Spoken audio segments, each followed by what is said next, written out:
America இலினோய்ஸ் மாநிலத்தில் தலையையும் முதுகெலும்பையும் இணைக்கும் எலும்பு உடைந்து போய் மரணத்தின் விளிம்புக்கே சென்ற பெண்ணை கடவுள் போல் காப்பாற்றி மருத்துவர்கள் சாதனை படைத்துள்ளனர். 2005ஆம் ஆண்டு உடற்பயிற்சி மையத்தில் நண்பர்களுடன் விளையாடிக் கொண்டிருந்த போது 16 வயது மேகன் கிங் மோசமான விபத்தில் சிக்கினார்.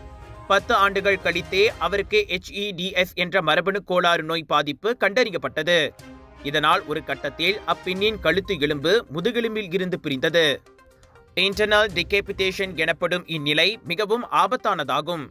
இதையடுத்தே மண்டை ஓட்டை முதுகெலும்புடன் இணைக்கும் மிக சிக்கலான அறுவை சிகிச்சைக்கு மருத்துவர்கள் தயாராகினர்.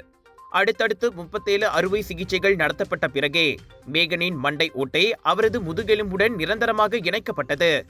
இப்போது சராசரி மனிதர்கள் போல் தலையை மேலும் கீழும் பக்கவாட்டிலும் நகர்த்த முடியாவிட்டாலும் அவரால் வாழ்க்கையை வாழ முடிகிறது. சாதாரணமாக யாருக்காவது இப்பிரச்சனை ஏற்பட்டால் மரணம்தான் முடிவாக இருக்கும். ஆனால் மேகனின் கதையில் மருத்துவர்கள் உருவில் அவர் கடவுளை பார்த்திருக்கிறார். யமனை ஏமாற்றிவிட்டு ஏராளமானோருக்கு உத்வேகத்தின் வடிவமாகவும் திகழ்கிறார்.